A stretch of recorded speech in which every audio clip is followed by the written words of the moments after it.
अच्छा, कुछ स्टूडेंट्स के इन में कन्फ्यूजन आहे, ठीकु आहे। कंहिं मोकिलियो आहे सर हे दर्जो जेको आहे सो जेकॾहिं हिन खे सॉल्व कयूं त -4 थो अचे ऐं ॿिए तरीक़े सां को ॿियो जवाबु थो अचे। त पहिरीं ॻाल्हि इहा सम्झो त हिननि ॿिन्हिनि दर्जनि में थोरो फ़र्क़ु आहे, ठीकु आहे।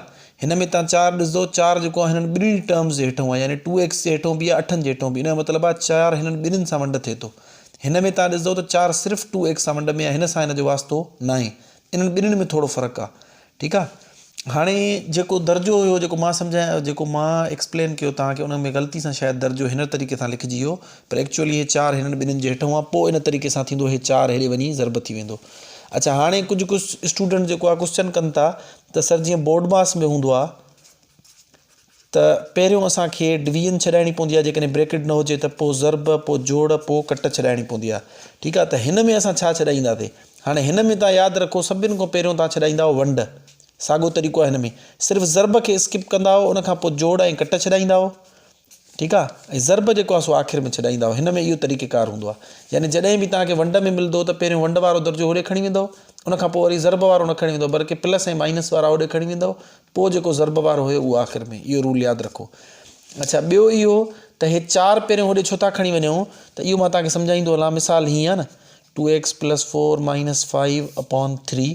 त हाणे जीअं मां तव्हांखे एक्सप्लेन करियमि त हे 3 जेको आहे हिननि टिनिनि खे वंड करे थो, या ईअं खणी चऊं त हिननि टिनिनि खे ज़ंजीर लॻल आहे, हिनखे ब्लॉक कयूं वेठो आहे, ठीकु आहे। त हाणे असां छा कंदासीं, पहिरियों इहो ज़ंजीर खोलींदासीं त जीअं हे 3 टर्म्स, यानी 1, हे 2 ऐं हे 3, हे 3 आज़ादु थी वञनि। हमेशह पहिरियों वंड वारो होॾे खणी वञो, जेकॾहिं आहे वंड वारो त। उन खां पोइ प्लस माइनस वारा खणी वञो, पोइ आख़िर में ज़रब वारो खणी वञो।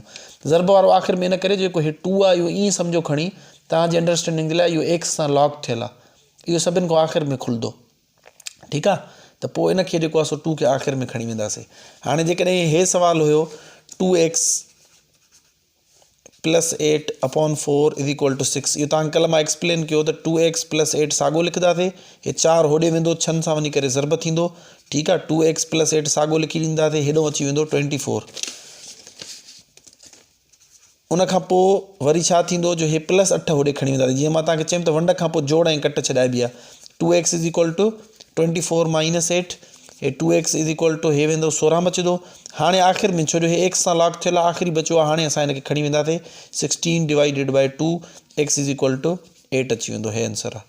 त हिननि ॿिन्हिनि दर्जनि में फ़र्क़ु आहे। 4 जेकॾहिं सिर्फ़ु x जे हेठों हुजे इन में, ऐं 4 सॼे दर्जे जे हेठों हुजे, इन्हनि ॿिन्हिनि में थोरो फ़र्क़ु आहे। ऐं ॿियो तव्हांजी क्यूरी हुई त सर पहिरियों कहिड़ो छॾायूं, त तव्हांखे मां एक्सप्लेन करियो, पहिरियों हमेशह वंड वारो खणी वेंदा आहियूं, जीअं मथां 2 या 3 जेके बि रक़म आहिनि इहे आज़ादु थी वञनि, पोइ जोड़ कट वारा, ऐं आख़िर में जेको x सां टच हूंदो आहे, अटैच्ड हूंदो आहे, यानी कि ज़रब में हूंदो आहे, आख़िर में उहो खणी वेंदासीं। आई होप तव्हांखे पंहिंजे क्वेश्चन जो आंसर मिली वियो हूंदो। ॿी का क्यूरी आहे त ॿुधायो, 2-3 ॿियूं क्यूरीज़ आहिनि कुझु ॿियनि स्टूडेंट्स जे तरफ़ां, उनखे बि 1 बाय 1 ॾिसूं था।